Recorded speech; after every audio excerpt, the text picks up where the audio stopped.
તો આત્મસાત કરી લઈશ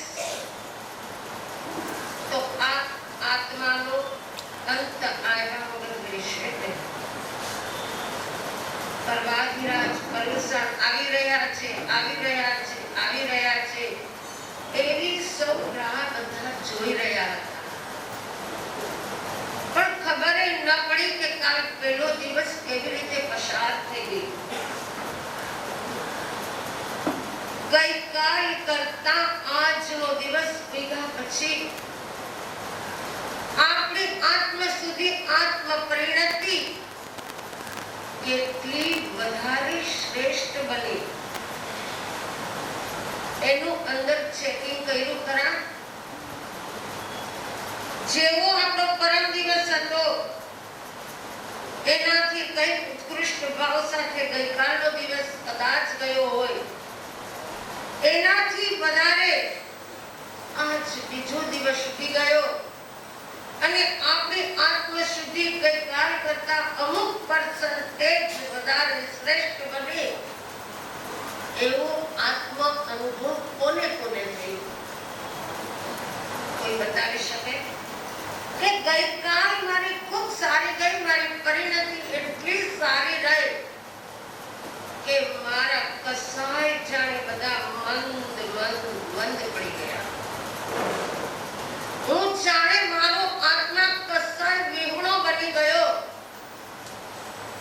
એવું આખા દિવસ દરમિયાન કોને અને કેટલાને અનુભવ થઈ.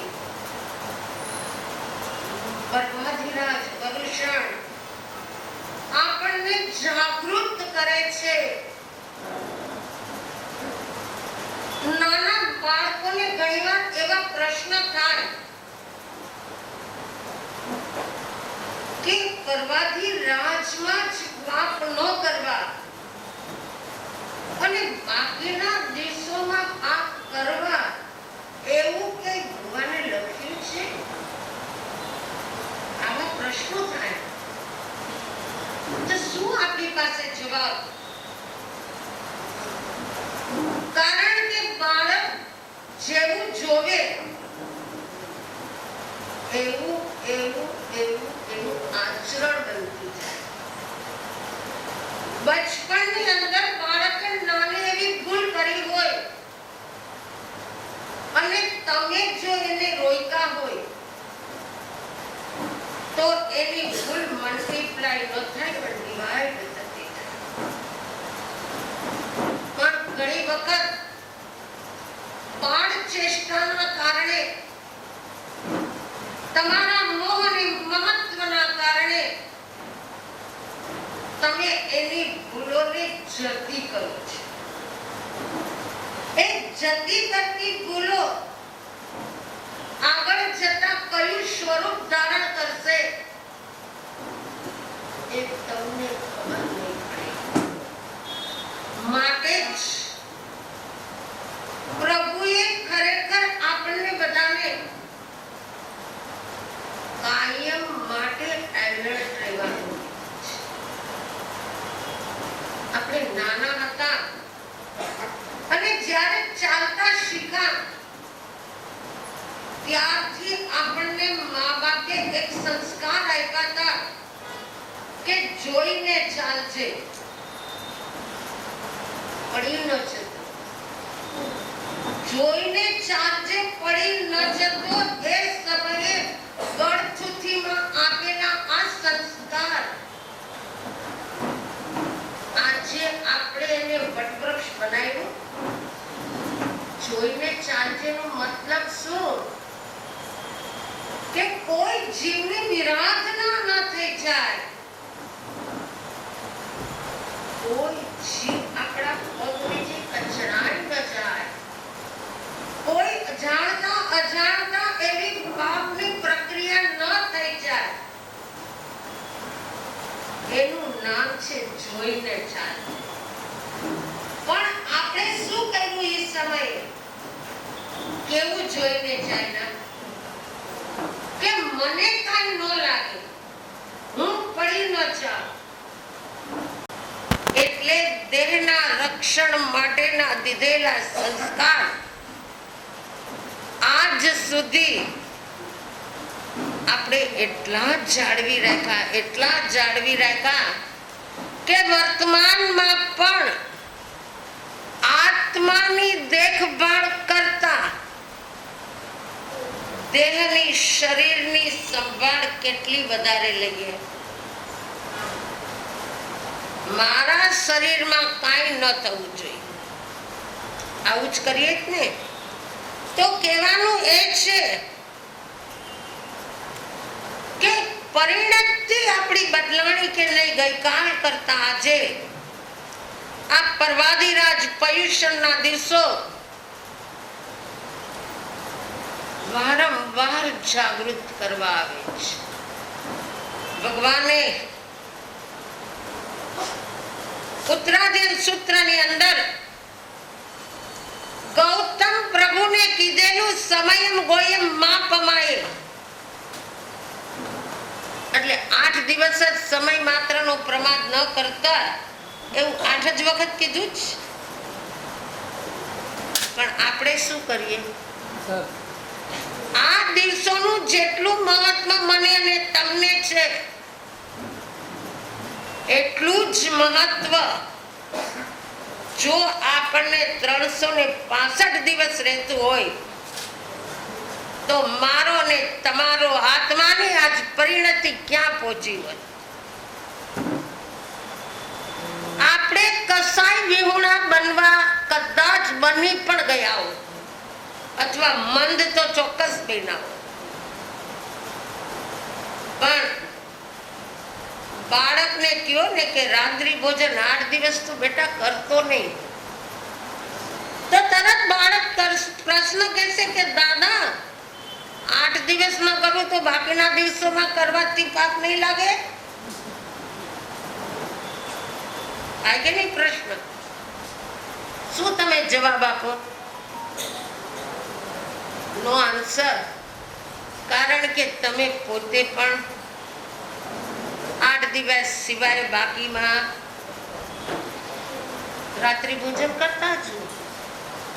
એટલે તમને એમ થાય કે હું પાપ કરું ને મારો પરિવાર બી પાપ કરે, એવું જ ને. તો કહેવાનું એ છે કે જ્યારે આવા પર્વાધિરાજ પર્યુષણ આવે અને આત્મ પરિણતિ તરફ જો આપણી દ્રષ્ટિ ન જાય તો આત્મિક લાભ ક્યારે થશે? બરાબર ને બાર? બરાબર. જોઈ લો, આજે એક યુવક કે છે, બરાબર, એ જ બહુ સરસ બતાવે છે. એક યુવક નાનો હતો, બહુ હોશિયાર, બારે જાય એટલે કાંઈક ને કાંઈક નાની નાની વસ્તુ લઈને આવે, આવીને મમ્મીને બતાવે, મમ્મી આજે આ લઈ આવ્યો, આજે તેરે આ ટોયસ લાવ્યા, રેડિયો લાવ્યો, આજે આ લાવ્યો. પણ મમ્મીએ એને ક્યારેય રોક્યો નહીં. મમ્મી ખુશ થાય કે બીજાને એના ફ્રેન્ડ સર્કલમાં બનાવીને લાવે ને, કાંઈ વાત ક્યારે એક પણ વખત રોક્યો નહીં. સ્કૂલમાં જતો હતો અને એક દિવસ એ ચોરી કરતા પકડાઈ ગયો. પપ્પાને આ વાતની ખબર નહોતી અને અચાનક એક દિવસે સ્કૂલના હેડમાસ્ટરે પપ્પાને સ્કૂલમાં બોલાવ્યા. પપ્પા આવ્યા.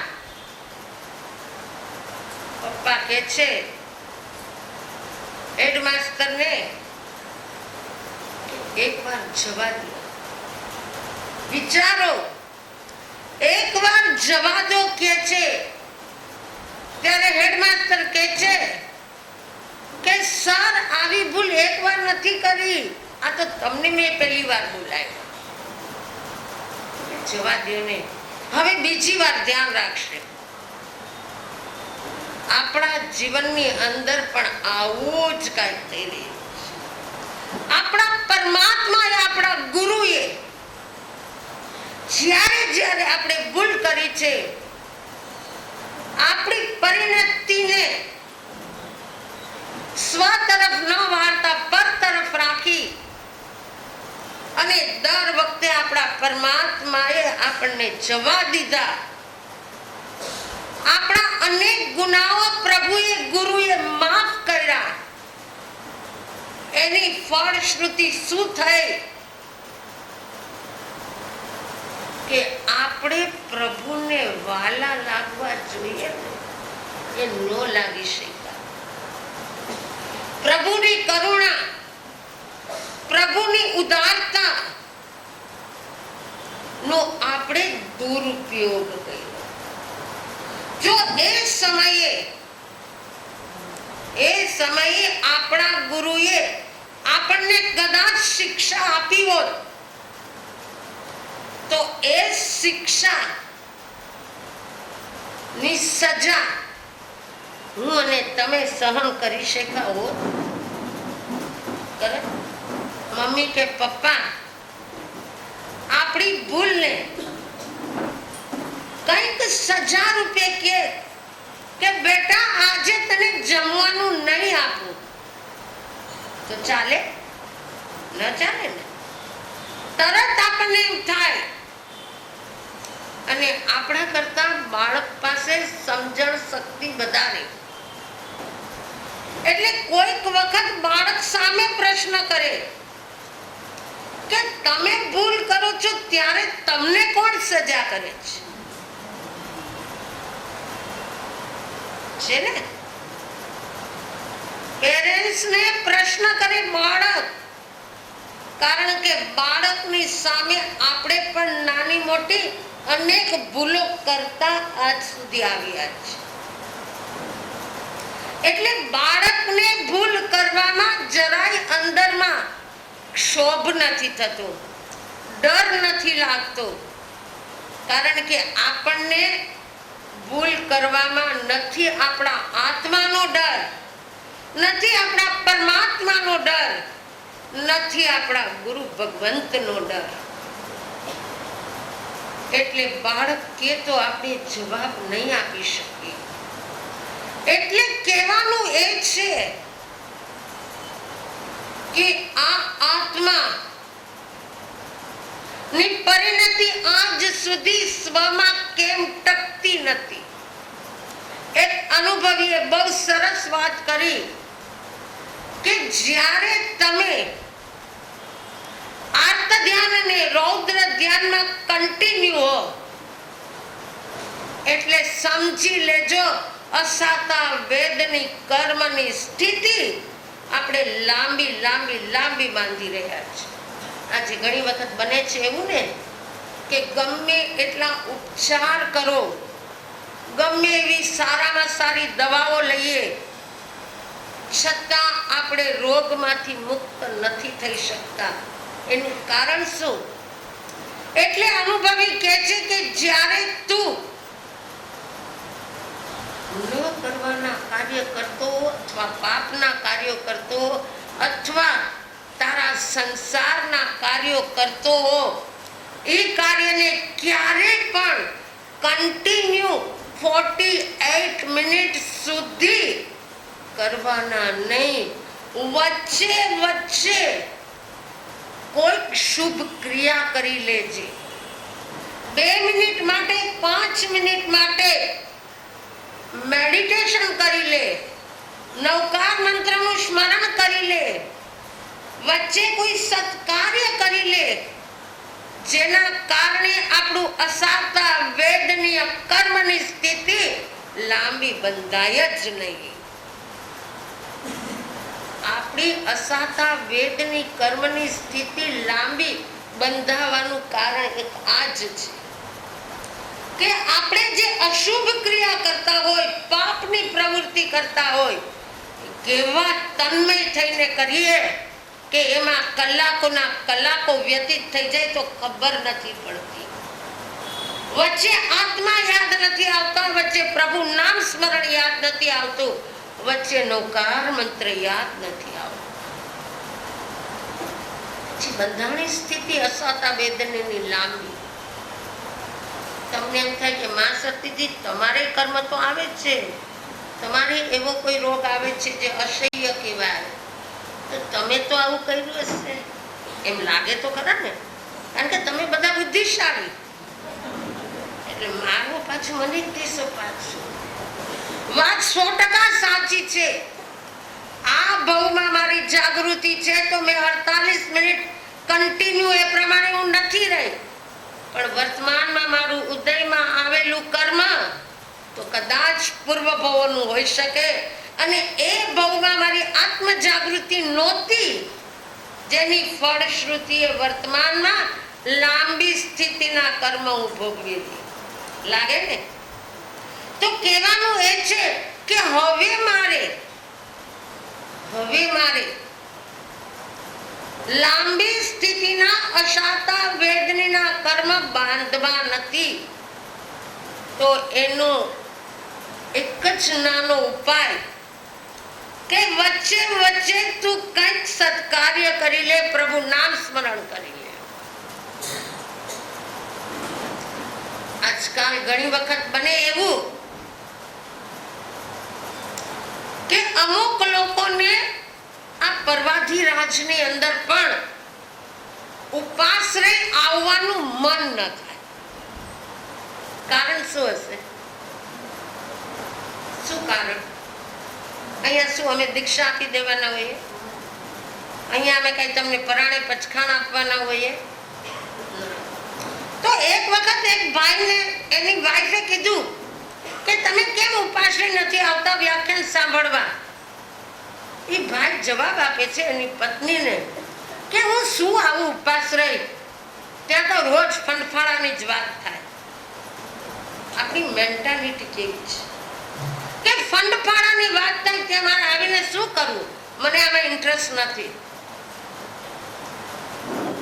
સામે ખૂણામાં એના જ ફાધર બેઠા બેઠા જાપ જપી રહ્યા, પરમાત્માનું સ્મરણ કરતા હતા, અને પોતાના દીકરાનો જવાબ સાંભળીને બાપને આશ્ચર્ય થયું. જે બાપે બચપણથી સંસ્કાર આપ્યા હોય અને એ સંસ્કારમાં જ્યારે આવી વાણી નીકળે ત્યારે દુઃખ તો થાય જ, સ્વાભાવિક છે. તો એમ કે છે કે બેટા વાત તારી સાચી છે, પરંતુ તું વિચાર કર, તારે આ તારું એક ઘર ચલાવવા માટે કેટલા પૈસાની જરૂર પડે છે? તારા દીકરાને ભણાવવા માટે કેટલી જરૂર પડી હતી? આ આઈફોન વગેરે એપલના ફોન લેવામાં કેટલા પૈસાની જરૂર પડે છે? તો આખો આપણો એક સંઘ ચલાવવો હોય તો એમાં શું ન જરૂર પડે? તારા ઘરે એક પ્રસંગ હોય છે ત્યારે તારે નવા કપડાં ખરીદવા માટે કેટલા પૈસાની જરૂર પડે છે? એકવાર શાંતિથી બેસીને આ બધો વિચાર કર, અને પછી તું કે ઉપાશ્રય જવું શું કામે? ત્યાં તો ફંડફાળાની જ વાત થાય છે. જે દિવસે આ સંઘ આપણને આપણો લાગે, ઉપાશ્રય આપણને આપણો લાગે, તે દિવસે સમજી લેવું કે હવે મારી પરિણતિ અને પરિણામની ધારા સ્વ તરફ આવવાની શરૂઆત થઈ છે. સંઘ મારો હોય, ઉપાશ્રય મારો હોય, તો એને સજાવવા માટે, એને ચલાવવા માટે બધી જરૂર પડે કે ન પડે? આવા વિકલ્પ પણ ન આવે, અને તો જ આપણી પરિણામની ધારા આપણા તરફ જશે. તો બસ વિશેષ ન થાય કહેતા આ પરવાદિરાજ પર્યુષણની અંદર મારે મારા આત્માને કેમ જાગૃત કરવું, અને મને જ્યાં જ્યારે થોડું પણ સત્કાર્ય કરું અને કદાચ અભિમાન આવી જાય, એ સમયે પ્રભુને સ્મરણમાં લાવીને વિચાર કરવો કે મારા ઉપકારી શાસનપતિ પ્રભુ મહાવીરના આત્માએ પણ ભૂલ કરી, એ ભૂલની સજા ભોગવવી પડી તો હું તો મારા પ્રભુ પાસે કેવો ગણાવ, તો મને મારા ભૂલની સજા ભોગવવી પડશે કે નહીં? તો આ પ્રવાધિરાજની અંદર એક નક્કી આપણે કરીએ કે અત્યાર સુધી મારાથી જ્યાં જ્યાં જે પ્રકારની ભૂલ થઈ જતી હતી એવી ભૂલનું રિપીટેશન કમસે કમ મારાથી હવે ન થાય એટલી હું જાગૃતિ રાખું અને હું મારી દ્રષ્ટિને પરમાંથી ઉઠાવીને સ્વ તરફ લાવવાનો પુરુષાર્થ કરું, તો જ મારા જીવનનો અંત આવી શકશે. આ મળેલા માનવ જીવનને સાર્થક આપણે ત્યારે જ કરી શકશું. એના માટે વિશેષ કેવો સમય પુરુષાર્થ કરવો જોઈએ એ વિશેષ વાત જે મોટામાં સતી એમની મધુર વાણી. હવે ગઈકાલે જે જસાણી પરિવારે લાભ લીધો છે એ આપણે વચ્ચે એનું નાનું કાર્ય પતાવી લઈએ, કારણ કે ભરતભાઈ જસાણીને હિંગવાલામાં જવાનું હોય અને આમ પણ ચાલુ દિવસ હોય તો બાકીના ભાઈઓને પણ જવું હોય. તો આજ આ આગમ ઓરાવાનો લાભ જસાણી પરિવારે લીધો એ કાર્ય આપણે પહેલા સંપન્ન વચ્ચે કરી લઈએ. ત્યાર પછી પાછું પૂજ્ય મોટા મહાસતીનું પ્રવચન છે એટલે એમ ન વિચારતા આ કાર્ય થઈ ગયું એટલે ટાઈમ થઈ ગયો.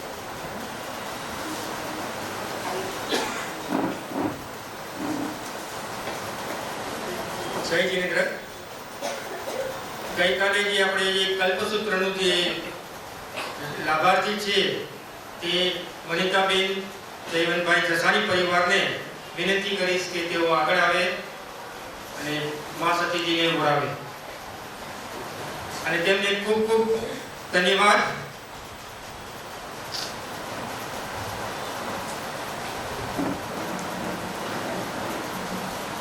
ચાંદલો કરજો એને ચોખા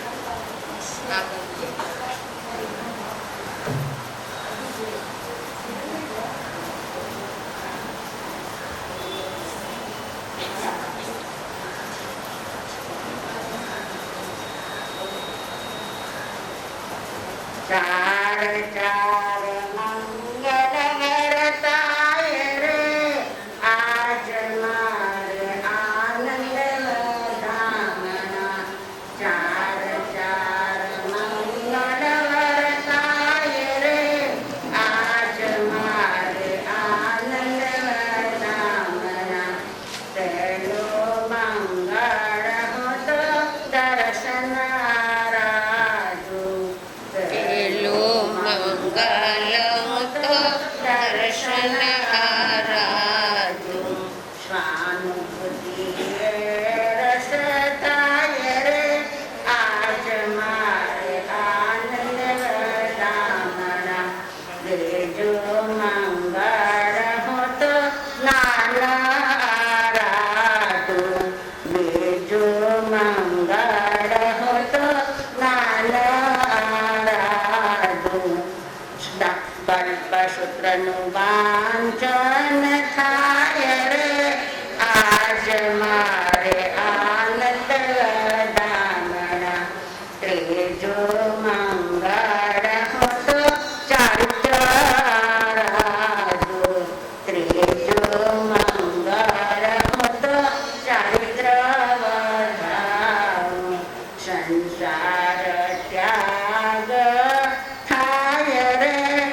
આપી જ દેવું.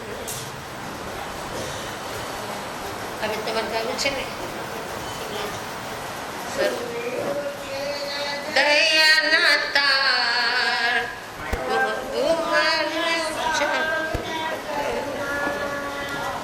ચૂમી ઉઠે હૃદયના તાર પ્રભુ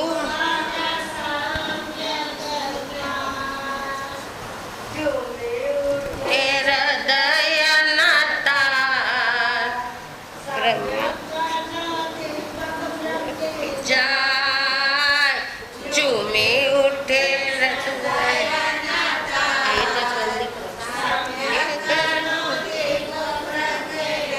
ચોપડી ખાલી લઈને આપજો.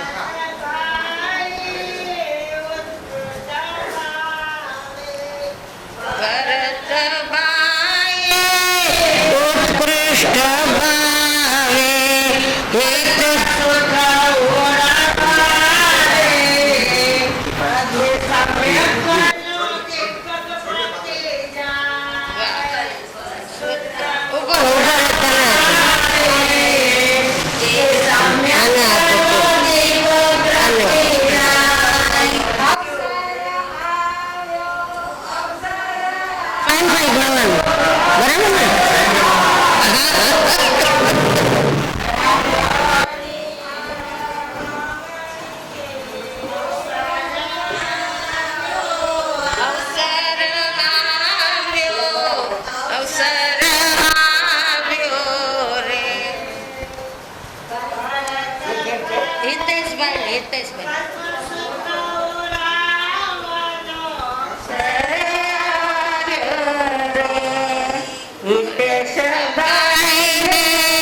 શાસ્ત્રકાર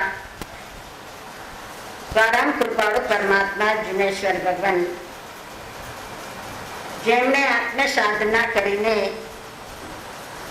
કેવળ જ્ઞાન અને કેવળ દર્શન પ્રાપ્ત કર્યું છે, એવા ચરમ અને પરમ તીર્થંકર શ્રી વીર વર્તમાન સ્વામી વિશ્વના માનવને મોક્ષનો માર્ગ બતાવતા કહે છે, પ્રભુનો આ પાવનકારી માર્ગ સ્વાનુભૂતિનો માર્ગ છે. જ્યાં સ્વાનુભૂતિ છે ત્યાં સમ્યક દંશ છે, સમ્યક જ્ઞાન છે અને સમ્યક ચારિત્ર છે. ત્રણેયનો ત્રિવેણી સંગમ આત્માની સ્વાનુભૂતિની અંદર થાય છે.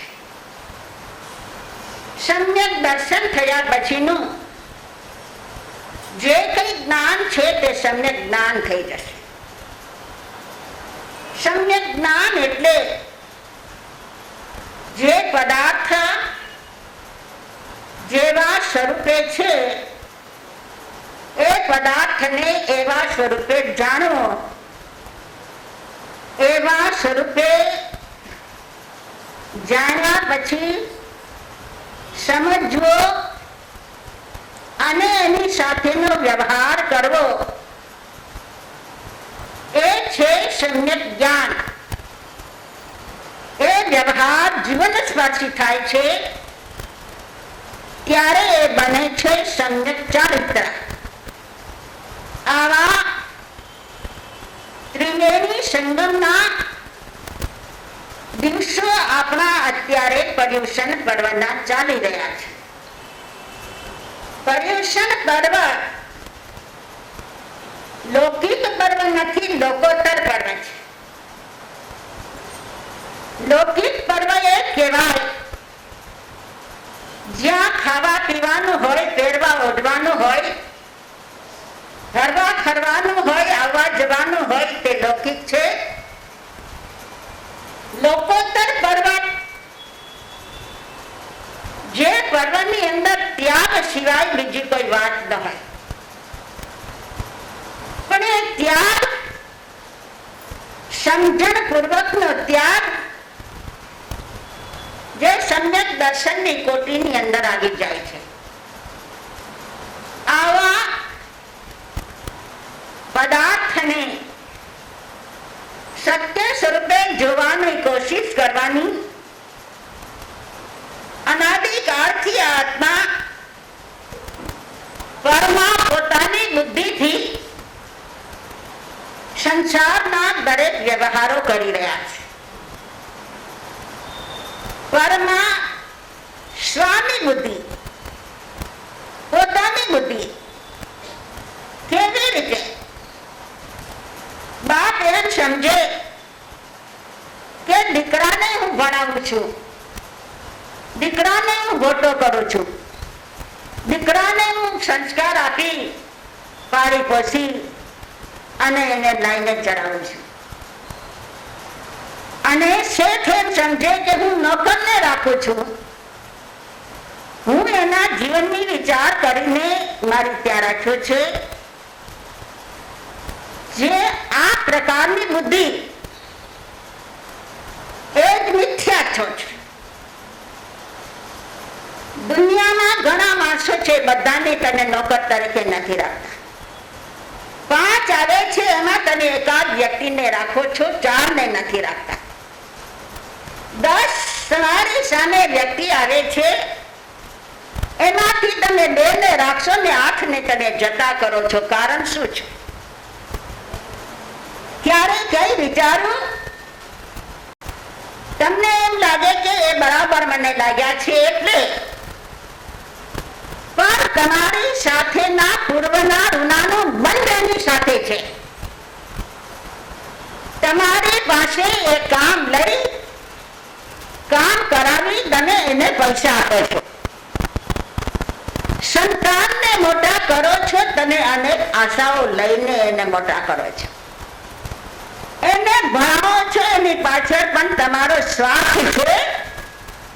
કે ખૂબ ભણાવશું, ખૂબ આગળ વધશે, અમારાથી સવાયા થાય, અમારે જે મહેનત કરવી પડી છે મહેનત એને ન કરવી પડે, ફક્ત ટેબલ ઉપર બેઠા બેઠા સાંજ પડે લાખ રૂપિયા કમાઈ લે, આવી એક આશાથી આખો એ સંસાર ચાલી રહ્યો છે. ત્યારે અનુભવી કહે છે કે આવી એક દશા, આવી એક વિચારધારા એ પણ એક મિથ્યાત્વ છે. મિથ્યાત્વ કેવું હોય?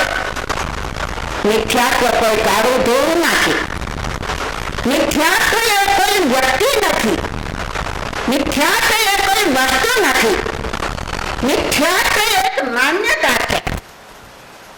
માન્યતા જ્યારે ખરી જાય છે ત્યારે સમ્યક આવતા વાર લાગતી નથી.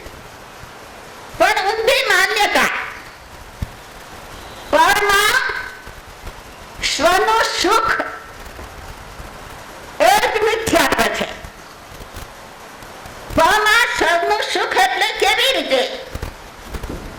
દીકરો કમાતો હોય તો એ સુખી છે, બે દીકરામાં એક દીકરો કમાતો નથી, ઘરમાં બેઠો છે ને બેઠા બેઠા ખાતો હોય તો એ જોઈને જીવ દુઃખ પામે છે. તમે સુખ શેમાં માન્યું ને દુઃખ શેમાં માન્યું? એ વ્યક્તિમાં દુઃખ છે નહીં, તમારા પરિણામની અંદર દુઃખ છે. તમે કમાઈને દે છે એમાં સુખ માન્યું છે, એ સુખ નથી, તેમાં બ્રહ્મ છે. ત્યારે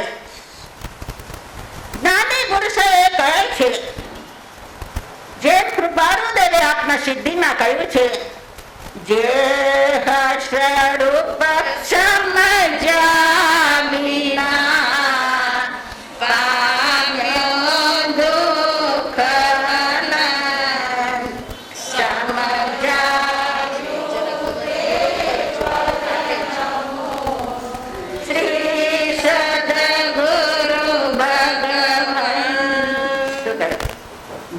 સ્વરૂપ સમજ્યા વિના. કયું સ્વરૂપ? આત્માનું સ્વરૂપ અઘરું છે સમજવું. અરે આત્માનું સ્વરૂપ સમજાય કે ન સમજાય, પણ અનાદિ કાળથી જેનો સંબંધ છે એવા જે પદાર્થો છે જેના આધારે આપણું જીવન ચાલી રહ્યું છે એનું સ્વરૂપ પણ સમજાણું છે ખરું? દાખલા તરીકે આ ટેબલ અહીંયા છે, આ ટેબલ લોખંડનું હોય કે લાકડાનું હોય? આપણે બધા સમજીએ છીએ કે આ ટેબલ અત્યારે નવું છે, 5 વર્ષ પછી એ જૂનું થશે અને 25 વર્ષ પછી એ તૂટી ફૂટીને ક્યાંય ખલાસ થઈ જશે, ખબર નહીં પડે. એ આપણે બધા સમજીએ છીએ. પણ આ નવું ટેબલ છે, કોઈ આવીને ધક્કો મારે, એના 4 પૈયા તૂટી જાય ને છૂટા પડી જાય, ટેબલના 2 ટુકડા થઈ જાય, ત્યારે અહીંયા બેઠેલા બધાની દશા શું થાય? શું થાય? કોના ઉપર ગુસ્સો આવશે? જયસુખભાઈ પ્રમુખ છો, મોટી જવાબદારી છે, ગુસ્સો કોના ઉપર આવશે? જેને તોડવું એના ઉપર ગુસ્સો આવશે. એને 2 શબ્દ કહેશો કે ધ્યાન નથી રાખતો, સંઘમાં નુકસાન થયું છે, નુકસાન ભરી આપજે વગેરે ઘણા શબ્દ બોલાશે. પણ કસાય બાર આવ્યા શા માટે? ટેબલ તૂટ્યું છે. ટેબલનો સ્વભાવ શું છે? તૂટવાનો, નાશ પામવાનો સ્વભાવ વાળો છે. એ એના સ્વભાવને છોડતું નથી. તો એ તૂટી ગયું એ તે જાણી લીધું, પછી તારા સ્વભાવને તું કેમ છોડે છે? તારો સ્વભાવ એટલો જ હતો કે જોવું ને જાણવું. તે જોઈ લીધું, તૂટી જાય લીધું, જાણી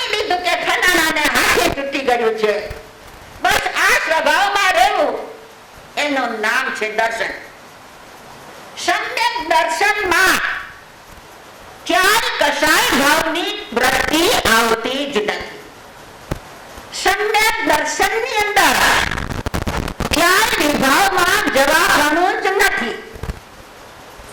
ઘરે 5 લિટર દૂધ લીધું હોય, ગેસ ઉપર મૂક્યું હોય અને એ ઉભરાઈ જાય અને દીકરાની વહુ જરા એના બેડરૂમની અંદર બાબો રડતો તો એને છાનો રાખવા ગયા અને દૂધ ઉભરાઈ ગયું, 1-2 લિટર વહ્યું ગયું, તો શું થાય?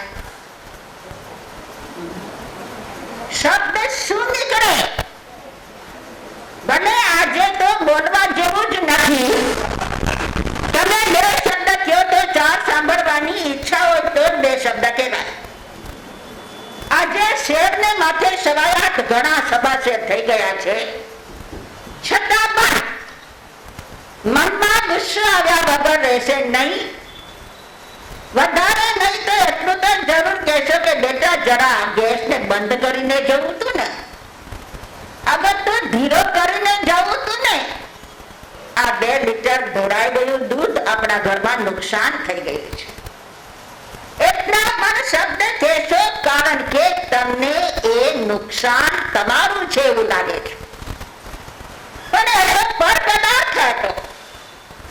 નુકસાન તમારું થયું કે તમે 2 જે કસાય ભાવથી, જે એક લોભથી, મોહથી જે 2 શબ્દ બોલ્યા એ જ તમારું અજ્ઞાન છે, એ જ તમારું મિથ્યાત્વ છે.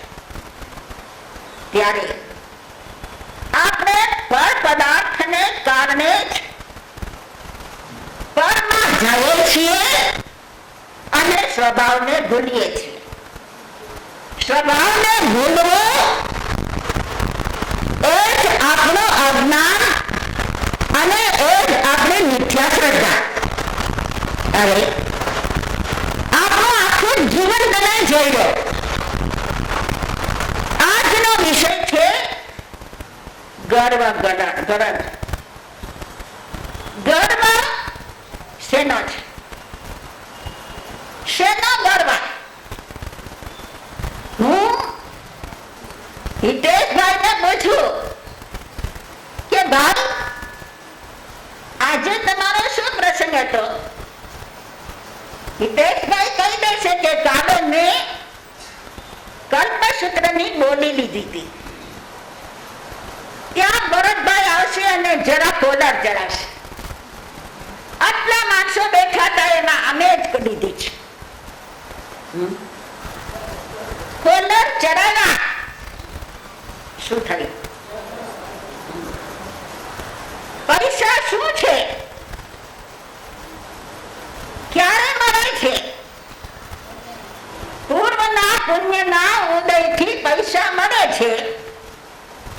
વર્તમાનમાં વાવશો, ભવિષ્યમાં અનેક ગણું થઈને તમારી પાસે આવશે. આજે એને 1.5 લાખ રૂપિયા વાપર્યા. એ 1.5 લાખ 1.5 અબજ થઈને એની પાસે પછીના ભાવમાં આવી જશે. અરે પછીના ભાવમાં શું, આ ભાવમાં આવી જાય તો કહેવાનું એ છે કે ગર્વ શેનો કરીએ છીએ? જળ પદાર્થના પર ગર્વ કરી રહ્યા છીએ. પ્રતિક્રમણની અંદર તમે બોલો છો ટીહી ગાર્વેહિં, ઇદ્ધિ ગાર્વેણં, રસ ગાર્વેણં, સાયા ગાર્વેણં. 3 ગર્વ બોલો છો. ઇદ્ધિ ગાર્વેણં એટલે પૈસાનો ગર્વ. મારી આગળ છે એટલું કોઈ આગળ નથી. મારે ત્યાં 5 ગાડી છે. ઘરમાં 5 માણસો ને 5 અમારે ગાડી અને 5 બેડરૂમનો બ્લોક છે. એ મન છાતી ગાડીને ચાલતો હોય.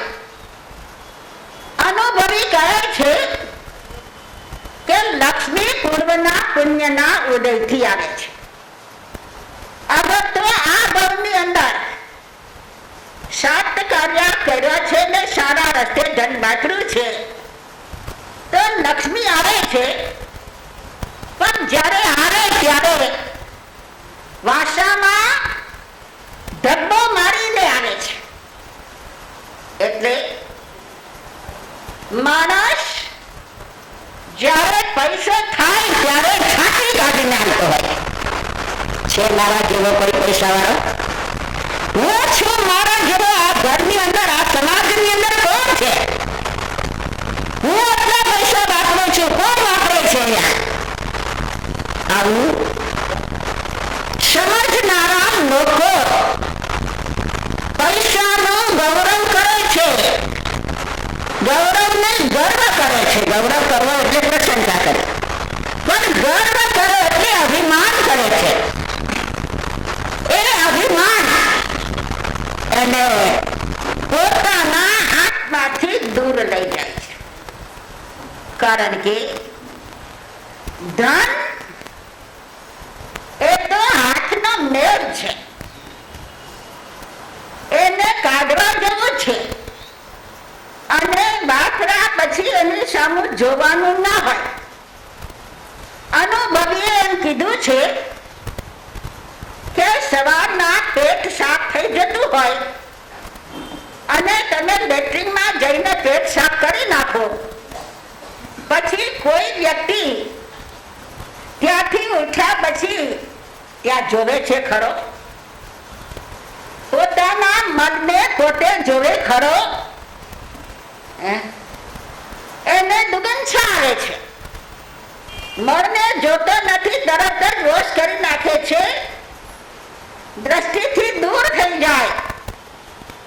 ત્યાં કઈ કે તમે સ્પ્રે કરી નાખો એટલે હવામાન પણ સારું થઈ જાય. તમને એનું હવામાન પણ ગમતું નથી, એટલી દુર્ગંધ આવે છે. એ વસ્તુ નથી ગમતી. એવી જ રીતે પૈસો જ્યારે આવે છે, ધબ્બો મારે છે, છાતી કોંધીને આવે છે, હું છું પૈસા વાળો, હું પૈસા વાળો. પણ નહીં, જ્યારે દાન દેવાનું છે એનો અભિમાન નહીં કરવાનું. આપણે વિચારવાનું કે હું હવળો થઈ ગયો છું, સારું થયું, સમાજમાં ગયું છે, ગવર્મેન્ટ લઈ ગયા હોત તો મારે દુઃખી થઈને પણ દેવું પડે. હું હસતા હસતા દઈ દઉં છું, હસતા હસતા અને પ્રેમથી દેવાય છે અને ઘણું થઈને આવે છે. પરાણે જે દેવું પડે છે એ આત્મ ધ્યાનને કારણે પછી ભવિષ્યમાં પણ મળતું નથી. ત્યારે વૃદ્ધિનો ગર્વ, પૈસાનો ગર્વ મારા જેવો કોઈ નથી. રસ ડાળવેણા એટલે મારે ઘરે બધું જ હોય. અમારે મીઠાઈના તો ડબ્બા પીડા હોય અને મીઠાઈ વગર તો ઘરમાં કોઈને ચાલે જ નહીં. આ છે ઇડલી ડાળવેણા. ઘરમાં એક શાક ના હોય, અમે 10 જણા તો 10 શાક બને છે, બધાના જુદા જુદા શાક બને. એ બધે એનું અભિમાન કરતો હોય છે. આ અભિમાન એ જ એના જીવનનું ઝેર છે. ગરડ એટલે ઝેર. ઝેર ખાઈએ તો પરિણામ શું આવે છે? જેને મરવું હોય એને ઝેર ખાવાનું હોય. ઇતિહાસ વાંચો તો ખબર પડશે કે પહેલાના રાજા મહારાજાઓ એકદમ સુંદર યુવતી હોય, એના શહેરની અંદર એટલી સ્વરૂપ રૂપાળી, ઊંચી પતલી, દેખાવમાં એકદમ સરસ અને મીઠા બોલી જે સ્ત્રી હોય, એને પોતાને ઘરે લાવે, રોજ થોડું થોડું થોડું થોડું એને ઝેર ખવડાવે. એ ઝેર એને પાચન થઈ જાય. હું જે વાત કરું છું તે ઇતિહાસની વાત કરું છું. એ ઝેર એને પાચન થાય પછી આખું એનું શરીર ઝેર મિશ્રિત થઈ જાય. જ્યારે રાજા ઉપર એને ચડાઈ કરવી હોય, અગર તો કોઈ રાજા એના ઉપર ચડાઈ કરીને આવે, પેલા મિત્રતાને રૂએ ભેગા થતા હોય, પણ અંદરમાં વેરઝેરના ભાવ ભર્યા હોય ત્યારે આ વ્યક્તિ બીજું કાંઈ ના કરે, એ સ્ત્રીને એ રાજા પાસે મોકલે. એ સ્ત્રી ખૂબ નાશ કરતી હોય, નૃત્ય કરે, અને રાજા એના પર ખુશ થાય, એને પોતાની પાસે બોલાવે, અને એ સ્ત્રી રાજાને એક કિસ કરે. જેવો એ કિસ કરે એટલે રાજાને જેઠ ચડી જાય ને રાજા ત્યાં ખતમ થઈ જાય. આ છે આ ઝેર. શરીરની અંદર થોડું થોડું ખવાય તો શરીર પણ એને પચાવતું જાય, આખું શરીર ઝેર મિશ્રિત થઈ જાય. આપણો આત્મા કેવો છે? આ વિભાવ ભાવો રૂપી ઝેરથી મિશ્રિત થયેલો છે, એટલે ઘડે ઘડે એને મરણ થાય છે. માટે કૃપાળુ દેવ કહે છે, ક્ષણ ક્ષણ ભયંકર ભાવ મરણે કાહો રાચી રહો. શું કહે છે? લક્ષ્મી અને અધિકાર વધતા શું વધ્યું તે તો કહો. શું કુટુંબ કે પરિવારથી વધવા પણ એ નય ગ્રહો, વધવા પણ સંસારનું નાટ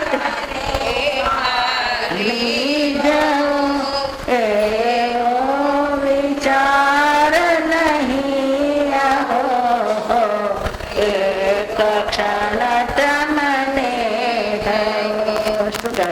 ક્ષણ ક્ષણ ભયંકર ભાવ મરણે. આ ઝેર ચડ્યું છે. આ ઝેરને કારણે આ જીવનું મૃત્યુ આ શરીરથી તો 5-25-100 વર્ષે થાય, પણ અંદરમાં આત્માનું મૃત્યુ ક્ષણે ક્ષણે થઈ રહ્યું છે. ત્યારે જ્યારે જ્યારે તું વિભાવમાં ગયો, જ્યારે જ્યારે તું રાગ દ્વેષ કસાય ભાવોની યુક્ત થયો, ત્યારે તારું ભાવ મરણ થયું છે. લક્ષ્મી અને અધિકાર વધતા પૈસો વધી ગયો. શું વધ્યું? હથેળીનો મેઘ છે આવ્યો અને જશે, એમાં અભિમાન કરવા જેવું શું છે? અને કદાચ કોઈ પદ મળી ગયું. આજે જયસુખભાઈ પ્રમુખ છે, કાલે પરેશભાઈ એમ કે મારે પ્રમુખ થવું છે. જયસુખભાઈ સામાન્ય રીતે કહી દે, હા ભાઈ તું પ્રમુખ લે ને, મારે નથી રહેવું, હું તારા પગની રોજ થઈને રહેવા તૈયાર છું. કારણ કે નરમ માણસ છે, ગામનગરની વસ્તી છે, ઘરમાં ભરેલો છે, એટલે બધું મૂકી દે. લઈ લે પરેશભાઈ એમ થાય મારા જેવો કોઈ છે પ્રમુખ? અરે વિચાર તો કર. જયસુખભાઈ છોડી એમ કોઈ તારા છોડવાનો છે. સ્વયં છૂટી જાય અગર તો કોઈ છોડાવે એમાં બહુ ખરાબ છે. સ્વયં છોડશે ત્યાં આનંદ રહેશે, પરાણે કોઈ છોડાવશે ત્યારે મનની અંદર દુઃખ થાય છે, ગુસ્સો આવે છે, એ વ્યક્તિ ઉપર દ્વેષ થાય છે, અને વગેરે અનેક પ્રકારના કર્મ બંધન થઈ જાય છે. એટલે કૃપાનો નિર્ણય છે, લક્ષ્મી અને અધિકાર વધતા શું વધ્યું તે તો કહો. અધિકાર કોના પર અધિકાર જમાવાનો? અધિકાર કોના પર જમાવો? અધિકાર સરસ રીતે કરો. પ્રમુખ છો, સેક્રેટરી છો, તમારો અધિકાર છે આ સમાજને કઈ કહેવાનો, સમાજને સારી રીતે દોરવાનો અધિકાર છે. પણ જો તમે સમાજને સારી રીતે દોરવી ના આપો, એનું સારું સંચાલન ના કરો, તો અધિકાર પાછળથી શું થશે? હે? અધિકારમાંથી આ ઉડી જાય પછી દુનિયા શું કહેશે? ધિકાર કરે ને સમાજને ક્યાં લઈ ગયા? આ રાજાની સંઘની કેટલી વેલ્યુ રહું નહીં, પણ જો એની વેલ્યુ વધે અને સમાજની અંદર સારા કાર્યો થતા હોય તો બધા જ એમ કઈ જસુભાઈને જ રખા, બીજા કોઈ પ્રમુખ હોય જ નહીં. કહેવાનું એ છે કે લક્ષ્મી અને અધિકાર વધતા શું દૂતે તો કહો, શું કુટુંબ કે પરિવાર વધતા. ઘરે દીકરો દીકરી જન્મા તમને આનંદ થાય છે. અરે પણ શું છે? સંસાર છે તે એ થવાનું જ છે. એમાં તમારે હરખાવાનું શું છે? હરખાણા એ જ તમારું ક્ષણ મૃત્યુ થઈ ગયું છે. ક્ષણે ભાવ મરણ થાય છે. ત્યારે ગર્વ વિવિધ પ્રકારના કરીને જીવ ભાવ મરણ કરતા કરતા અનેક પ્રકારના અજ્ઞાનથી અવરાઈને મિથ્યાત્વને વધારે પોષ્ટ કરે છે. ત્યારે ત્રીજો ગર્વ છે સાયા ગર્વનો, સાતાનો ગર્વ. ઘણા લોકોને મોઢે અને કહેતા સાંભળ્યા છે, મા સતીજી કુદરતની મહેરબાની છે, મારે જન્મીને કોઈ દિવસ દવા લેવાનો વારો નથી આવ્યો. મને ખબર જ નથી કે માથું કેમ દુખે. કોઈ કહેતા હોય તો મને આશ્ચર્ય થાય કે માથું દુખતું હશે. કોઈ દિવસ મને શરીરના કોઈ રોગો થયો નથી, કોઈ માથું દુખ્યું નથી. અત્યારે હું 60 વર્ષની થઈ, 70 વર્ષની થઈ. દવાખાના પાસે હું ગયો નથી, ડોક્ટર મારા માટે આવ્યો નથી, કોઈ વૈદની દવા લીધી નથી. અરે બામની આંગળી પણ મેં મારી બામ મારે કરી નથી. આવું એક સહજ ભાવે એના માટે મોઢામાંથી બોલાઈ જતું હોય છે, પણ એ અભિમાનથી બોલાય છે. એ અભિમાનથી બોલાતું સૂત્ર ક્યારેક એના શરીરની અંદર એવો રોગ ઉત્પન્ન કરે કે જેનો કોઈ ઇલાજ જ ન હોય. છેવટે ડોક્ટરો કહી દે કે હવે આનો કોઈ ઇલાજ નથી, અમારી પાસે જે છેલ્લા નંબરની દવા હતી દવા પણ અપાઈ ગઈ છે, હવે એના આયુષ્ય ઉપર જ છોડવાનું છે, અમારી પાસે હવે કોઈ રસ્તો નથી. આ ગર્વ એટલે પણ પદાર્થનો આપણે ગર્વ કરીએ છીએ. સ્વનો ગર્વ નથી, પર પદાર્થનો ગર્વ કરી અને સંસાર વધારી રહ્યા છીએ. આપણા કલ્પસૂત્રના આધારે ભગવાન મહાવીરનું જીવન ચાલી રહ્યું છે. દેવલોકમાં ગયો નૈષાસુરનો આત્મા સમ્યક દર્શન ત્યારે પ્રાપ્ત કર્યું. ત્યાર પછી એ પાછો ત્યાંથી આયુષ્ય પૂર્ણ કરી આ જ ભરત ક્ષેત્રની અંદર વનિતા નગરીમાં ભગવાન ઋષભદેવ એનો દીકરો ભરતનો દીકરો શ્રેયાસને ત્યાં દીકરા રૂપે જન્મ. જ્યારે એ દીકરા રૂપે જન્મે છે ત્યારે એના શરીરમાંથી પ્રકાશ નીકળે છે. એ પ્રકાશ નીકળતો જોઈ મા બાપે વિચાર કર્યો કે કુદરતી આના શરીરમાંથી પ્રકાશ નીકળી રહ્યો છે તો આનું નામ આપણે મરીચી રાખી દઈએ. એટલે એનું નામ એને મરીચી રાખ્યું. જેવા એના ગુરુ હતા એવું એનું નામ રાખ્યું. એટલે કહેવાય છે યથા ગુરુ તથા નામ. એ નાના વખતના પણ જેવા ગુણ હોય એવા નામ અપાતા હતા. હવે અત્યારે નામમાં પણ એવી વિચિત્રતા આવી ગઈ છે કે અમારા જીવનને નામ પણ જલ્દી યાદ ન રહે અને અમારી જીભ ઉપર નામ આવે પણ નહીં. પણ અમારી વખતની અંદર નામ પણ જુદા જુદા હતા. એક કવિ કહે છે વાત બાર જાય નહીં, વાત બાર જાય નહીં, આ તો તમે રહ્યા પર ના બીજા કોઈને કહેવાય નહીં. નામ હોય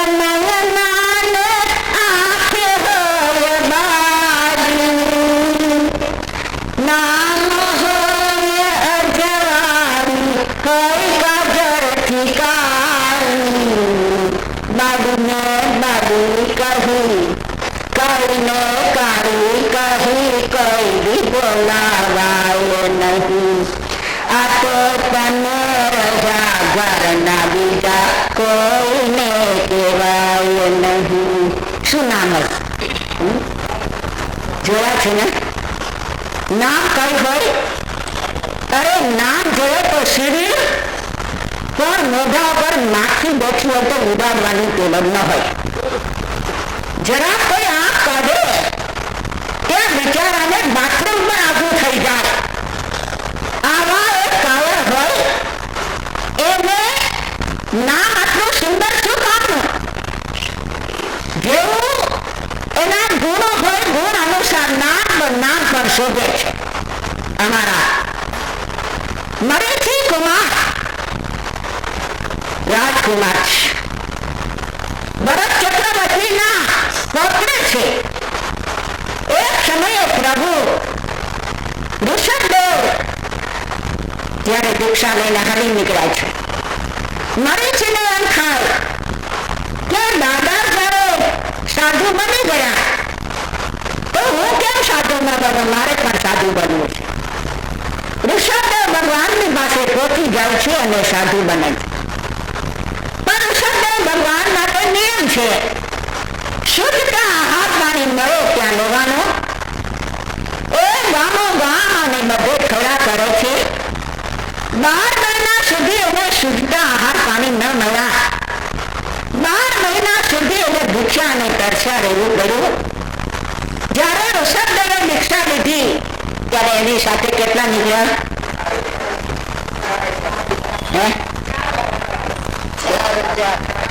12,000. ઋષભદેવે જયારે દીક્ષા લીધી ત્યારે એની સાથે 4,000 પુરુષોએ દીક્ષા લીધી હતી. વિચારો, આજે એની સાથે 7 જણા દીક્ષા લે તો આશ્ચર્ય થાય છે. આ 4,000 પુરુષોએ દીક્ષા લીધી. મરીથી એ પણ દીક્ષા લઈ લીધી. હવે બધાને ખબર નથી સાધુ જીવન શું છે. ઋષભદેવ જેમ કરે એમ બધા કરી રહ્યા છે. એ ખાતા પીતા નથી એટલે બધા ભૂખ્યા રહે છે. પણ બધાની ક્ષમતા સરખી ન હોય. કોઈથી ભૂખ્યું નથી રહેવાતું. ત્યારે ઘણા એમ વિચાર કરે છે, 7-8 જણા ભેગા થઈ ચર્ચા કરે, નક્કી કરે કે ભાઈ આ ભગવાન તો કઈ બોલતા નથી, કઈ કહેતા નથી, કઈ ખાતા પીતા નથી. આપણાથી કઈ આવી રીતે ભૂખ્યું ન રહેવાય. એટલે કોઈ આપણને આમંત્રણ આપે તો આપણે ત્યાં જવાનું અને કહી દેવાનું કે અમારે આ ખાવું છે. અને કોઈ આમંત્રણ ના આપે, આપણને ઘર સારું લાગે ત્યાં કહી દેવાનું કે આવી રીતે બનાવજો, અમે આટલા વાગે આવવાના છીએ. આમ બધી છૂટછાટ લેવાતા પરિણામ એ આવી ગયું કે એક ધર્મમાંથી અનેક ધર્મના ખાતા પડી ગયા. પેલા એક કોઈ ધર્મ નહોતો, પછી ધીરે ધીરે બધા ધર્મ ઉભા થઈ ગયા. મરીચી પણ સાથે જ હતો. ત્યાર કરતો બધું સહન કરવું પડે, પણ હવે મરીચીથી સહન થતું નથી. એને વિચાર કર્યો કે ઋષભદેવનો આ ધર્મ કડક મારાથી સહન ન થતો. એટલે તડકો સહન ન થાય અને વરસાદથી બચવા માટે માથે એક છત્ર રાખ્યું. એટલે તડકો ન લાગે અને વરસાદ પણ ન સમજે. પગમાં ચાકડી રાખવી, કાંટા કાકરા વાગેનું એટલે. અને પોતે જૈન સાધુ નથી એટલા માટે ભગવા વસ્ત્ર ધારણ કરી લીધા અને હાથમાં એક કડું પહેર્યો. આવી રીતે એક કમંડળું વસાવી લીધું. તે વસ્તુને એને આ રીતે ધારણ કરી અને ઋષભદેવ ભગવાનનું જ્યાં સમોસરણ હોય ત્યાં ઉભો ન રહી અને બહાર જ રહી. હંમેશા વિચાર કરે કે મારાથી આવું કડક ચારિત્રનું પાલન નથી થતું, માટે મારે સમોસરણમાં ન રહેવાય. હું મારે બહાર રહેવાય. હું સાચો સાધુ નથી. હું સંન્યાસી છું. હું સાધુ નથી એટલે સમોસરણમાં ન રહે. બાર મોરે એક વખત ઋષભદેવ ભગવાન વનિતા નગરીના પધાર્યા છે. ભરત ચક્રવર્તી દર્શન કરવા જાય છે અને ઉપદેશ સાંભળવા જાય છે. ભરત ચક્રવર્તી ઉપદેશ સાંભળી જેવો બધું પૂરું થાય છે, બધા લોકો જાય છે. ભરત ચક્રવર્તી પાછળ રહે છે. સાવ છેલ્લો નંબર છે. ઋષભદેવ ભગવાનને જઈને પ્રશ્ન કરે છે, પ્રભુ આપ તો તીર્થંકર આપ પહેલા કોની છો, પણ આ સમાસરની અંદર હાથના જેવો કોઈ બીજો છે ખરો? ત્યારે ઋષભદેવ કહે છે કે સમોસરણની બહાર જે મરીથી કરીને ઉભો છે સંન્યાસી, એ સામાન્ય વ્યક્તિ નથી. એ તારો પુત્ર કાળનો છેલ્લો તીર્થંકર, 24મો તીર્થંકર થવાનો છે. એટલું જ નહીં, એ ચક્રવર્તી થશે, એ વાસુદેવ થશે. 3 પદનો ધારક આ તારો પૌત્ર થવાનો છે. ભરત ચક્રવર્તીને આનંદ થાય છે, ઓહો, મારા કોણની અંદર આવા મહાપુરુષો. તરત જ બહાર નીકળે છે. ભરત ચક્રવર્તી તો સંકિતી જીવ છે, એટલે એને તરત જ બહાર નીકળીને મરીચીને કહે છે, હે મરીચી, તું અહીંયા ઉભો છે, પણ તું એક વખત વાસુદેવ થઈશ, એક વખત ચક્રવર્તી થઈશ, અને આ 24નો છેલ્લો તો તીર્થંકર થઈશ. આ ઋષભદેવની વાણી છે. પણ તારા ભૌતિક 2 પદ છે, ચક્રવર્તી અને વાસુદેવ, એને હું નમસ્કાર નથી કરતો, પણ તું ભાવિ તીર્થંકર થવાનો છે, એ ભાવિ તીર્થંકરના પદને હું નમસ્કાર કરું છું. આટલું કહી નમસ્કાર કરી હાથ જોડી અને ચાલો જાય છે. મરીચી આ સાંભળ્યું, મારું પ્રાણ પદનો હું ધારક, હું વાસુદેવ, હું ચક્રવર્તી અને હું તીર્થંકર. મારું કુળ કેટલું છે? મારા દાદા પહેલા તીર્થંકર ને હું છેલ્લો તીર્થંકર. મારો બાપ પહેલો ચક્રવર્તી અને હું પણ ચક્રવર્તી થઈશ. હું વાસુદેવ થઈશ. અમારું આવું ઉચ્ચ કુળ, એ કુળનું એને અભિમાન આવી ગયું. અભિમાન આવતા એવું અભિમાન આવ્યું, એના શરીરની અંદર એવું જોર આવી ગયું કે ત્યાંથી ઉછળ્યો, ઉછળી અને એમ ધબાકો મારો છે, નીચે પાછો આવે છે, તો એના ગોઠણ સુધીના પગ જમીનની અંદર રહ્યા જાય છે. આ અમે જોઈને આવ્યા છે. એક જગ્યાએ અત્યારે પણ છે કે આટલા પગ ઊંડા વયા ગયા છે. મરીચીના અને મરીચીનું સ્ટેચ્યુ ત્યાં ઉભું છે. સ્ટેચ્યુ બનાવ્યું હોય ઋષભદેવના વખતમાં, અત્યારે હોય જ નહીં. પણ કેટલું એનો અભિમાન આવ્યું હશે. શાસ્ત્રી કહે છે કુળ કુળને રીતે છે, અભિમાન કરવા જેવું છે નહીં. છતાં પણ આ અભિમાન એને કર્યું, પરિણામ આવ્યું કે એ સમયે એને નીચ કુળનો બંધ કરી લીધો. અમારું કુળ ઊંચું છે એવું અભિમાન કરવાની જરૂર નથી, અને નીચ કુળનો બંધ કર્યો. એટલે ક્ષત્રિય કુળ ગયું, વૈશ્ય કુળ ગયું, અને છેવટે બ્રાહ્મણ કુળની અંદર એનો જન્મ. આવું આ મરીચીએ ગૌરવ કરે અને ગરમ આ અભિમાન. અભિમાનના ઝેરને કારણે એને પરિણામ ભોગવવું પડે છે કે જૈન ધર્મ પણ ગુમાવી ગયું છે. આર્થક ધર્મ ગુમાવીને, તીર્થંકરના શાસનને ગુમાવીને જ્યાં જાય ત્યાં બધી જગ્યાએ ત્રિદંડીપણું સ્વીકારો છે, ક્યાંય સંસાર માનતો નથી. જેટલા બહુ કર્યા બધી જગ્યાએ બાળ બ્રહ્મચારી અને બધી જગ્યાએ ત્રિદંડીપણું સ્વીકારીને એ રહ્યો છે. આવો મરીચી કુમાર પછીનું આયુષ્ય પૂરું કરવા માટે ઋષભદેવ ભગવાનની સાથે જાય, પણ એની પાસે કોઈ આવે અને કાંઈ પૂછે તો એમ કહે કે તમારે દીક્ષા લેવી હોય તો ઋષભદેવ ભગવાનને જાઓ. સાચો ધર્મ ક્યાં છે?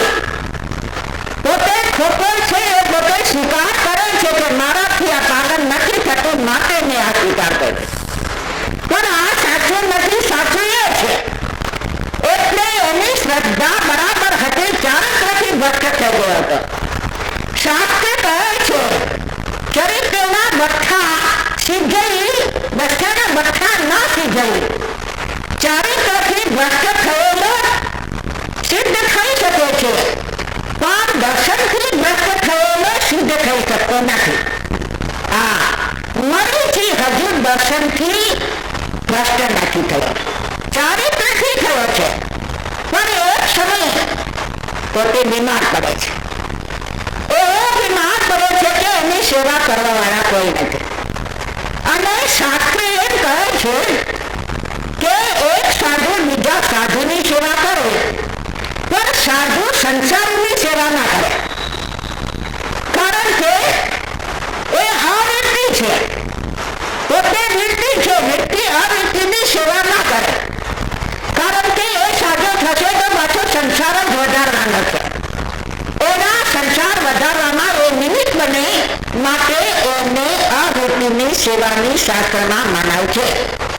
હવે કોઈ સાધુની સેવા નથી કરતા મરીચીને એમ થાય કે હું વર્ષોથી આ સાધુ થયો છું, પણ કોઈ મારને પૂછતા નથી, પાણીનો ગ્લાસો રાખતા નથી, આટલો માનું છું એટલે અત્યાર સુધી બધાને ત્યાં મોકલાને કોઈ સાચો ઘરને ત્યાં છે, પછી હવે એને કોઈ સેવા કરવા વાળાની જરૂર છે, એટલે એને જે કોઈ આવે એને કહે છે કે ઉત્થાનથી આવનથી ત્યાં પણ સાચું છે ને અહીંયા પણ સાચું છે. એક કપિલ નામનો બ્રાહ્મણ આવે છે અને એ કહે છે મારે સાધુ થવું છે, મને બતાવો મારે ક્યાં જવું. તો કે ઉત્થાનથી આવનથી ત્યાં પણ સાચું છે ને અહીંયા પણ સાચું છે એમ કીધું. ત્યારે કપિલ કહે છે કે તમારાથી મને વૈરાગ્ય થયો છે, તો હવે હું તમારી આગળ સાધુ બનું. એટલે ત્યાં સાધુ બની ગયો અને મરેથી ચારિત્રથી પર ભ્રષ્ટ થઈ ગયો. અત્યારે ચારિત્રને દર્શન બંનેથી એ ભ્રષ્ટ થયો અને છોડ પરિણામે આવે છે કે 14 ભાવ સુધી એને જૈન ધર્મ મળતો નથી. 14 ભાવ સુધી અરે 15 ભાવ સુધી એ ચારિત્ર અંગીકાર કરી શકતો નથી. આટલું કર્મ બંધન આ બોલવા માત્રથી થયું છે. હવે આગળ વધીને ગર્વ ગરજ શું છે, કેવું અભિમાન આવે છે. ગરજ એટલે અભિમાન. તમને ખબર છે ને કે અમારા બહેનો સવારમાં ઉઠે એટલે દૂધ ગરમ કરી ડાઇનિંગ ટેબલ ઉપર મૂકી દે, ખુલ્લું મૂક્યું હોય. હવે જરા દાખલા તો પોતાને કરવાના જ ન હોય તો માણસો જ કરતા હોય. મહિને 2 મહિને ત્યાં પંખા ડુવાતા હોય અને ટ્યુબલાઇટો સાફ થતી હોય. અગર તો ત્યાંના બધા જે હોય એ બધા પછીના સાફ થતા હોય. એમાં કોઈ વખત ભેદ જરૂરી પણ નીકળે અને એ નીકળે કોઈ વખત તમારા દૂધનું પટેલું ખુલ્લું પડ્યું છે, એના ઉપર એના મોઢાની લાળ પડી જાય. એ આપણને તો દેખાતી નથી, એ લાળ પડી ગઈ. જે ગરોળીની લાળની અંદર ઝેર હોય છે, એનામાં ઝેર ને એની લાળમાં ઝેર હોય. એ ઝેર એમાં પડ્યું, આખું એ પટેલું તમારું દૂધનું ઝેર મિશ્રિત થઈ ગયું. પછી એ દૂધ તમે પીવો તો માણસ શું થાય? મરી જાય અને કોઈ વખત પોઈઝન થઈ જાય. કહો છો ને ફૂડ પોઈઝન થઈ ગયું. પોઈઝન એટલે ઝેર. ખાવામાં ઝેર આવી ગયું, આવું ઝેર આવ્યું હોય, થોડું આવ્યું હોય એટલે મરી ના જાય પણ શરીરમાં કંઈક રોગ પેદા થઈ જાય છે. પછી દવાઓ ઉપચારો વગેરે કરવા પડે છે. તો મારે કહેવાનું કે અમારા બહેનો પણ થોડી ભૂલો કરી નાખે છે કે આવા દૂધના તપેલાને ડાઇનિંગ ટેબલ ઉપર ખુલ્લા રખાય નહીં, અને ખુલ્લા રાખો તો થોડા એવી જાળીવાળું અંદરમાં ઢાંકીને રાખો તો થોડું દૂધ છડી પણ જાય અને ઘરને નુકસાન ન થાય. છતાં આવા પોઈઝનો બહારના છે, અંદરના પોઈઝનો આપણે રાત દિવસ પીધે જ રાખીએ છીએ અને આપણું આખું જીવન ઝેર મિશ્રિત થઈ ગયું છે. કોઈનો સારો જોઈને આપણે ખુશ થતા નથી, કોઈને સ્વસ્થ જોઈને આપણે ખુશ થતા નથી. કોઈનું જ્ઞાન જોઈને પણ આપણે ખુશ થતા નથી. માટે 8 પ્રકારના મદ કર્યા છે. કુળ મદ, જાતિ મદ, રૂપ મદ. બહુ સરસ રૂપાળા હોય તો એને અભિમાન હોય મારા જેવો કોઈ છે. આખા સમાજની અંદર હું જેટલી રૂપાળી છે એટલું કોઈ રૂપાળું છે? અરે રૂપ કોના આધારે મળે છે? જેટલી તપશ્ચર્યા વધારે કરશો એટલા તમે રૂપાળા વધારે થશો. તપશ્ચર્યા રૂપનું કારણ બને છે, કર્મ નિજાતો છે. પણ રૂપાળા થવા માટે શું કરવાનું? તપશ્ચર્યા કરવાને બીજા બોમાં રૂપાળા થશો અને ડેવલપમાં જશો અને ઉચ્ચ પ્રકારના ડેવલપ તમને મળી જશે. પણ ખાઈને બેસીએ અને બીજા સત્કર્તવ્ય કરતા હશે તો કદાચ ડેવલપ મળશે તો વૈમાતિક દેવાની અંદર જવાનું નહીં થાય. ભગવાન કથી અને માનવ્યંતરના નામના દેવો આપણે થઈ ને આ દુનિયાની અંદર આટા મારતા થઈ જશું. ત્યારે ઉચ્ચ પ્રકારના દેવો થવા માટે આપણે જીવનની અંદર સત્કર્તવ્ય કરવાના છે. ગૌરવ ગર્વ પણ કદાચ ન કરતા આપણે આત્મા ભાવોની અંદર રહી અને એ સમ્યક દર્શનને પ્રાપ્ત કરી જોવું અને જાણવું એ જ મારો ધર્મ છે. કઈ પણ થઈ રહ્યું છે એ પૂતગલની અંદર થાય છે. કઈ પણ થઈ રહ્યું છે એ પર પદાર્થની અંદર થાય છે. મારામાં કઈ થતું નથી. મારું કઈ બગડતું નથી. બગડતું જે બહારનું બગડે છે, બહારનું બગડે એમાં મારે શું લેવા દેવા? અમારા બાપજી ઘણી વખત કહેતા કે પાડોશીનું ઘર બળે એમાં મારે શું ચિંતા કરવાની? શું શબ્દ કહી? પાડોશીનું ઘર બળે એટલે મારે શું ચિંતા કરવાની? અમે તો સમજતા જ ન હોય. પણ પાડોશીનું ઘર બળે એટલે આ શરીરની અંદર વેદના થાય. આ મારું ક્યાં છે? આ તો પાડોશીનું છે. આ કર્મના ઉદયથી મને મળેલું છે. એ મળેલું છે, એક વખત છોડવાનું છે. પણ મારા આત્માની અંદર કામ ના થવું જોઈએ. મને આ રોગ થયો છે, હું બીમાર પડું છું, હાવ રોય કરીને ધ્યાન કરીને બીજા અનેક પ્રકારના કર્મ બંધન કરી લઈએ છીએ. માટે અસાતા રોગનું કર્મને છોડીને સાતા રોગીને કર્મને બાંધવા માટે સાયા રોગીને સાતા રોગીને કર્મ બાંધો. બીજાને સાતા ઉપજાવો, બીજાને સાતા ઉપજે એવું બોલો, બીજાને સાતા ઉપજે એવા કાર્ય કરો. બીજા ખુશ થાય એવા જીવનના પરિવર્તન લાવો. જેથી કરીને આપણે આવા ગરલ એટલે ઝેર મિશ્રિત વસ્તુઓથી દૂર રહી આપણા મોઢામાંથી, આપણા જીવનમાંથી આવા પ્રકારના ઝેર નીકળી જાય અને મરીચીનો આત્મા પરિબળમાં ભાવે ગૌરવની અંદર છે. 16માં ગૌરવ હવે ત્યાં જશે, ત્યાં કેવા ભાવ ભજવશે અને કેવા એ પાત્રને પોતે ચગાવશે એ વિશેષ વાત અવસરે.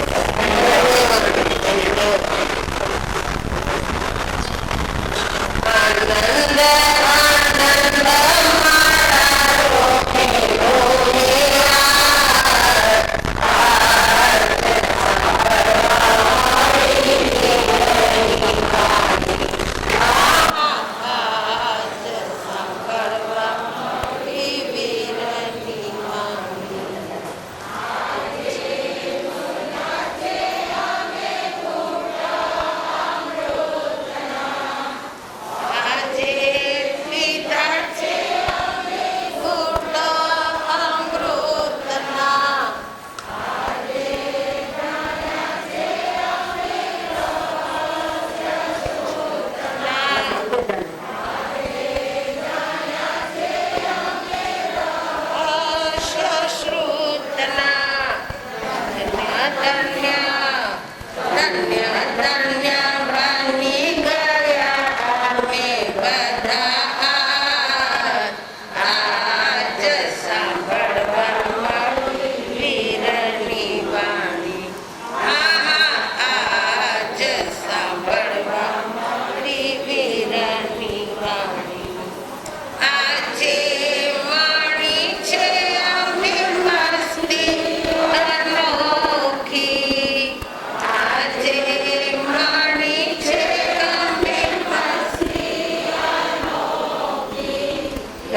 શ્રી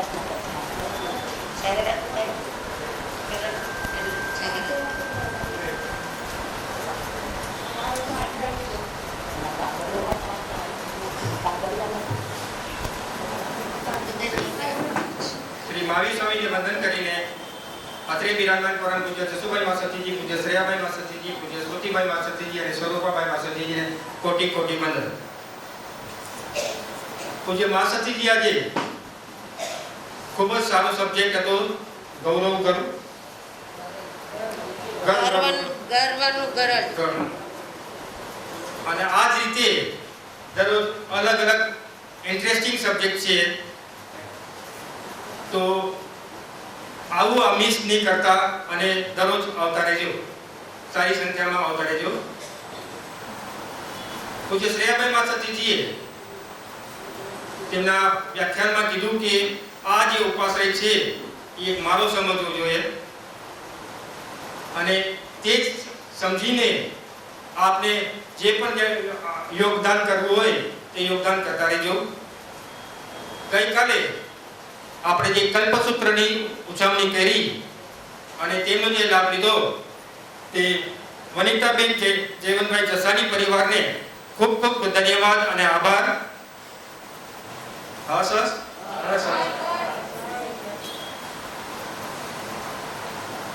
હિતેશભાઈ જસાણી કે તેમનો પરિવાર ગમે ત્યારે સત્કાર્ય કરવાના હોય, જાણે કોઈ છાસ કેન્દ્ર હોય અથવા તો આપણે અનાજ વિતરણ હોય કે કોઈ પણ સત્કાર્ય કરવાના હોય ત્યારે તેઓ પહેલા જ ખડે પગે ઉભા રહે છે અને ઉદાર દિલે દાન આપતા રહે છે.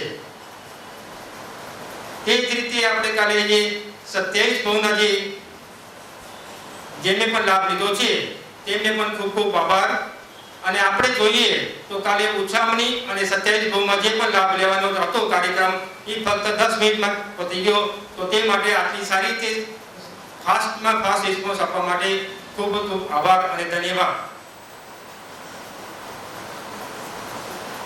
આપણે ત્યાં સવારના 9:45 થી 9:30 વાગ્યા સુધી પ્રાર્થના હોય છે, 9:30 થી 11 વાગ્યા સુધી વ્યાખ્યાન હોય છે, ત્યાર પછી જ્ઞાન સભર ગેમ્સ હોય છે અને સાંજે 7:15 વાગે આપણે આશીર્વાદ બંગલામાં પ્રતિક્રમણ હોય છે.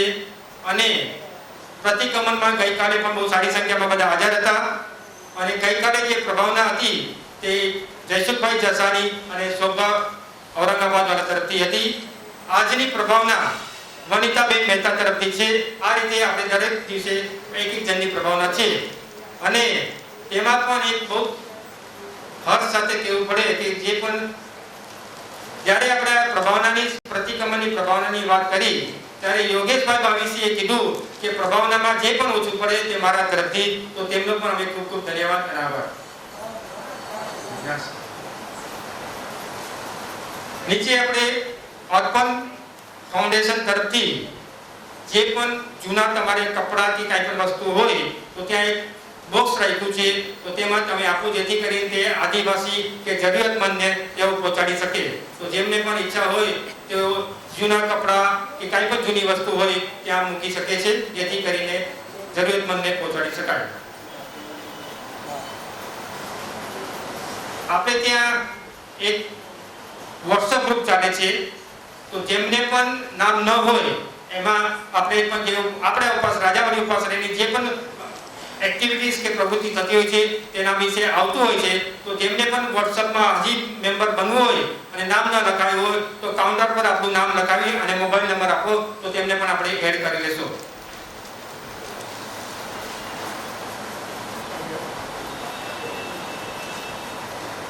જે 27 ભવમાં જે લાભ લીધેલ છે તેઓ જે આવતીકાલે તેઓ મા સતીજીને આગમ ગૌરવશે. તો હું 27 જે ભાવમાં જેમને પણ નામ લખાવ્યા છે તેમનું એકવાર નામ બોલી દઉં છું અને બાય ચાન્સ કોઈ મિસ થઈ ગયો તો જણાવજો. ગુણવંતીબેન ચંપકલાલ શાહ, ચારુબેન કોઠારી, મયુરીબેન મહેન્દ્રભાઈ શાહ, મમતાબેન યોગેશભાઈ બાવીસી 3, તોરલબેન અર્તુર શાહ, ઈલાબેન ભરતભાઈ શાહ, આરવ જીગર શાહ, મંજુલાબેન ગુણવંતભાઈ સંઘવી, હર્ષાબેન મુકુંદભાઈ શેઠ પરિવાર, જ્યોતિબેન પરીખ, સુશીલાબેન મહેન્દ્રભાઈ શાહ, હરિણીબેન ભાવિનભાઈ દેસાઈ, દ્રષ્ટિ દર્શક સાવલા, બીતલ નીલાબેન કોઠારી, મીનાબેન સતીશભાઈ મડિયા, સિદ્ધાંશ મિતુલ શાહ, દર્શનાબેન શેઠ, રોહિતભાઈ ગોસલિયા, કિશોરીબેન કિંબડિયા, ભાવેશભાઈ ડોમડિયા, જ્યોત્સનાબેન દફતરી, ઇન્દિરાબેન ચંદ્રકાંતભાઈ અજમેરા, મીનાબેન અશોકભાઈ અજમેરા હસ્તે અશોકભાઈ તથા અર્પિત અશોકભાઈ અજમેરા, જયસુખભાઈ જસાણી, શશિકાંતભાઈ ઉદાણી, પ્રવીણભાઈ ઠોસાણી અને પ્રવીણભાઈ ગેલાણી. બાય ચાન્સ કોઈનું નામ મિસ રહી દેતું હોય તો જણાવી દેજો. તો આ સર્વને તારી વિનંતી કે 9:30 વાગે તોરલબેન બોલે મેવાય તોરલબેન કેતનભાઈ પારેખ છે. કદાચ તોરલબેન અતુર સાહ પણ બીજા હોય કદાચ ખબર નથી. તો તોરલબેન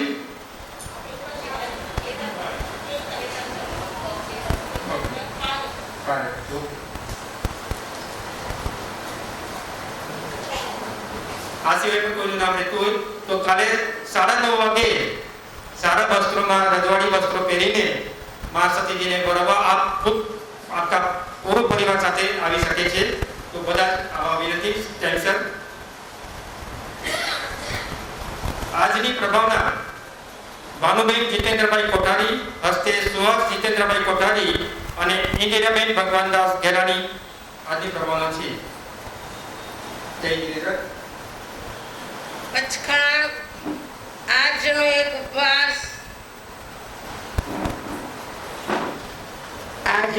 ઉપવાસ એવંત્યારಂ પચખાણ સંખાનું સાનું અનંતના બગડં સહસાગરણં સવર સમય વત્યાગરણં અપાનં વર્ષે.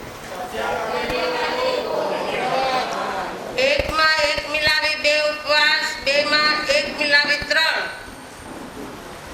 બેમાં એક અને એકમાં એક, 2 અને 3 ઉપવાસના પચખાણ.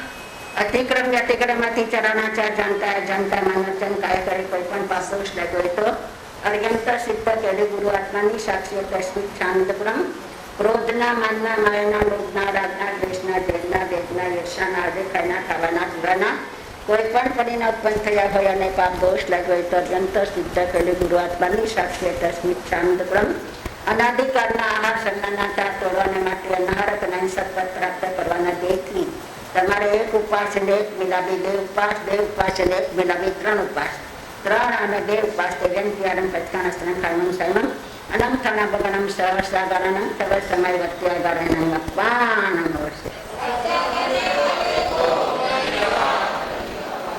બીજી કોઈ મોટી તપશ્ચર્યા નહીં. આયમ વિલમ તિરમ પિયારમ પચખાણ સંખાનું સાનું અનંતના બગડં લવેલવેલં યથ સંખ્યતમ કાનનં પડચમખેનં ઉખિત વેગેનં સવર સમય વત્યાગરણં અપાનં વર્ષે.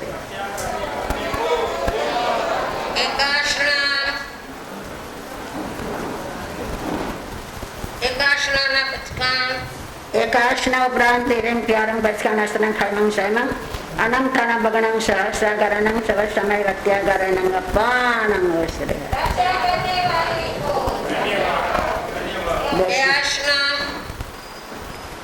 દેશના ઉપરાંત તિરમ પિયારમ પચખાણ સંખાનું સાનું અનંતના બગડં સહસાગરણં સવર સમય વત્યાગરણં અપાનં વર્ષે.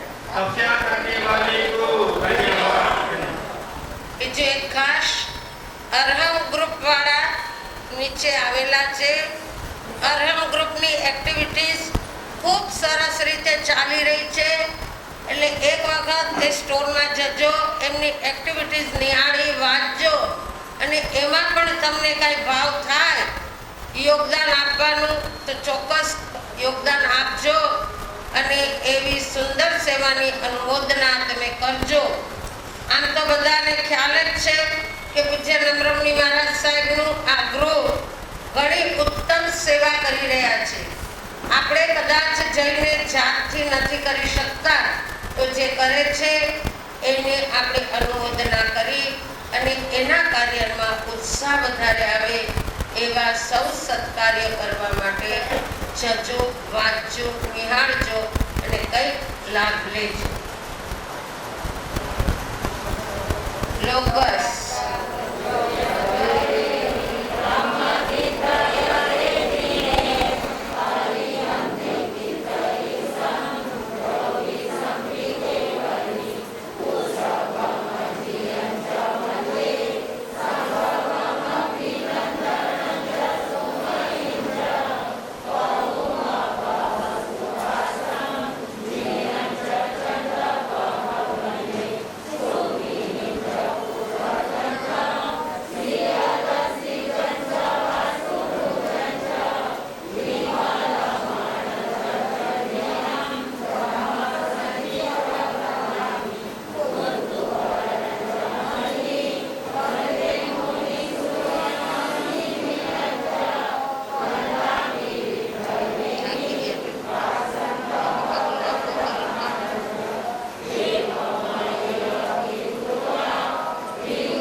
એ લોકોને કહી દો, મોટો કાઢો. બધા સરસ અવાજ કાઢો, એક અવાજે આખો અવાજ કાઢવો છે.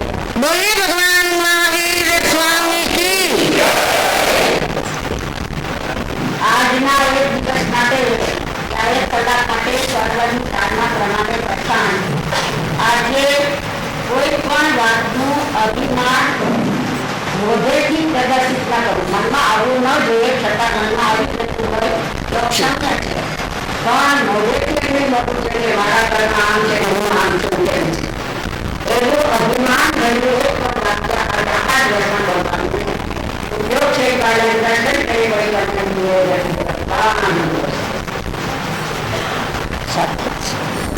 નમો હરિયંતાણં, નમો સિદ્ધાણં, નમો આયર્યાણં, નમો વજ્રાણં, નમો લોહે સૌવસાવણં. ગુરુદેવની આજ્ઞા છતારે મંગલમ હરિયંતા મંગલમ સિદ્ધા મંગલમ સાહુ મંગલમ કેવલી પનતુ દમો મંગલમ. ચતારે લઘુત્તમા હરિયંતા લઘુત્તમા સિદ્ધા લઘુત્તમા સાહુ લઘુત્તમા કેવલી પનતુ દમો લઘુત્તમા. ચતારે શરણં પવજ્જામિ હરિયંતા શરણં પવજ્જામિ સિદ્ધા શરણં પવજ્જામિ સાહુ શરણં પવજ્જામિ કેવલી પનતાં દમં शरणं पवज्जामि. ये चार शरण दुख हरणा सुख करणा और शरण नहीं कोई.